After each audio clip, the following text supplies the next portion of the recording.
Hey guys, good evening. Tonight, Aurora Media has the pleasure of speaking to Duncan. Duncan is a writing design. Hey Duncan, Hey, could you tell us what it means to be a writing design? well, I am predominantly a writer, and I work with furniture brands, lighting brands, product brands, and I suppose the kind of writing I do covers all sorts of things they do. So that can be from, if they design a whole new collection of products, it would be about writing about the products. Then it would be thinking about how do we put that in a brochure, how do we put that on social media, how do we write about it on the website. So kind of we look at things that people are making and creating. So it's kind of working with great people making things, and then we work out the language around that. Oh, Or I work fantastic. that out, and then I also sort of help brands work out what they might say as well. So I kind of write the words they might put out there, and then for some people, they will come to me and say that we want to communicate a certain way. What advice can you give us? So I'll help them with So that as you're, well. you're kind of the brains behind the brand kind of thing. I would like to think so.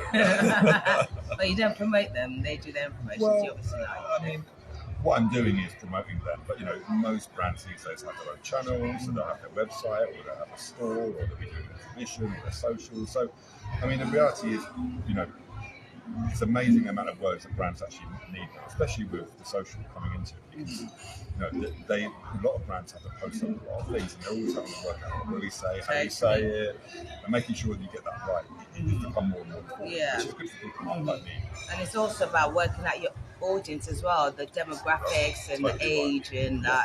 I don't know, age range of the older or younger, the Yeah. teenager. Yeah. So I think I mean, I'm probably, from a slightly older school where most of my language when I write is more formal. And then, but you're right, you have to look really carefully at, are you talking to men, are you talking to women, where they're from, are they urban, are they countryside, what are their tastes like? And so, most brands, when I work with them, they'll have an idea of who their customers are, they will have some knowledge around it. So, you make sure that when you write things down and when you use words, that you're using a language that they're comfortable with, that they feel like it's just up to them, and that's often, and often you find sometimes how you speak on social media might be different to how you speak on your website. Yeah. So there's often little nuances within it that are really important to get right as well. So, And it's also about the audience understanding the language as well, isn't it, that you're trying to get across? Yeah, totally. I mean, Yeah, totally. if you kind of write in a way where it feels alienating or not familiar to people, they're often just switched off straight away. So you need to get those things kind of right. But I mean, when I started my career, it wasn't many companies that really employ people to do this, but now there's a lot more work for writers, and I think I also have done a lot of editorial writing, for magazines, but I've done a lot of editorial writing for brands. So brands now will say, look, we're doing a new collection with a designer, and we actually want you to do a full-on interview with them. So I'll go visit the designer, I'll do an actual hour-long interview, and then they'll publish that on their journal, or sometimes they publish it in brochures.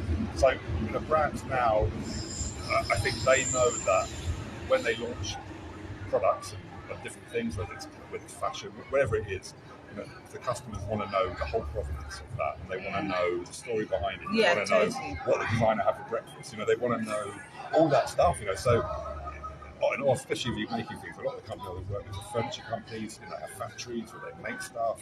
It's a real hands-on process, and customers want to know all the way back to that as well. So the history of where it came from. Did you ship it over from Norway, or where did you get it from? What are the materials? What was the maker wearing? All this stuff. But it's true. It's like so.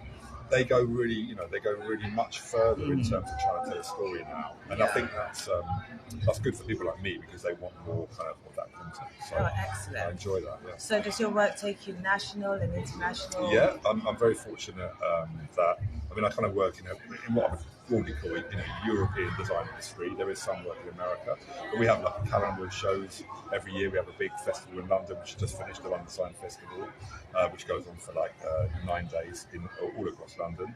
Then there's Milan, which is the Salon del Mobile, which is in April. That's I think it's been going since just after the war. It's like a long time, maybe 50s or something like that. It started, and that's the kind of main trade fair with lots of other kind of things across the city. It's a bit like Fashion Week but for the design industry. So everyone descends on Milan for a week. That's a lot of fun. And then there's a really good show now in Copenhagen called Trios of Design that happens in June. There's a good show in Stockholm, in Sweden. There's a good show in Paris. So there are some interesting shows all around Europe, and then there are some shows in America too. Less, but I think some of the European brands now go out to America and vice versa. So I'm very fortunate. I've even been all the way to Japan many years ago. Excellent. So it's an international kind of community. Mm-hmm. Brilliant. So I understand you've also worked as a radio presenter. Well, I have. Yeah, I mean, I've always loved radio. It's always been a big part of my life. And a few years ago, it's more than a few, probably a decade ago, I did a radio show for about 8 episodes on a local radio in Hackney, which was kind of grew out of a cafe where they created a little radio. They kind of created a little radio booth in the cafe, and then everyone started to get involved in the community. And I did a kind of slightly silly show. It was quite funny. I played music. I had local guests on, the people I knew within the kind of local community and design community, and I would interview them, play some music, have a bit of a chat about what was going on locally. That sounds like a lot. It was a lot of fun. And then I would read like the football results from the Hackney Leighton League and silly things like that, which I kind of really enjoyed doing. So, but I mean, I wish I did something more like that now. But I'm fortunate enough that I often get to interview designers. So live events, I'm quite often asked to be the kind of guy who asks the questions. So I still get to do a bit of that stuff, although it's nerve-wracking. Mm-hmm. So what would be the biggest show you've done in England? Would you say like furniture show, design show? Well, probably one of those shows during London Design Festival. And I used to work with two guys called Piers and Rory who ran a big show called the Designers Block. That was before the job I do now. And that was a really big kind of, it was like the punk design show, if you like, because you had a real you had a real formal kind of trade show, and their show would take over an old building, and it would be all the young, interesting designers. And we did loads of those, and we did a great one many years ago at St Pancras, which is the big hotel now, and that was a great thing. So they used to show off the design, but they'd also show off the building too. That was a great experience. That sounds very, very interesting and fun, actually. Yeah, that was great fun. So where do you see yourself heading the next couple of years? Well, it's a kind of, to me, I've been very fortunate in my career. I studied history and politics, and I had a real interest in design. I kind of got into design almost kind of just because I was interested in it, and I managed to sort of forge a career, which I've been very proud of. And it's a really good industry. It's full of good people, full of caring people with kind of humanity, empathy, and I kind of these days it's a kind of like maintain and continue. I just want to keep working with good people, keep good relationships, have a good balanced life. Yeah, exactly. I've got two daughters. I've got a lovely partner. They're getting to their teenage years soon. It's juggling kind of like family stuff with work stuff, with well-being stuff, making sure we stay mentally well, physically well, making sure our partner's well, the family well. These are all. It's a lot to take on, but I think.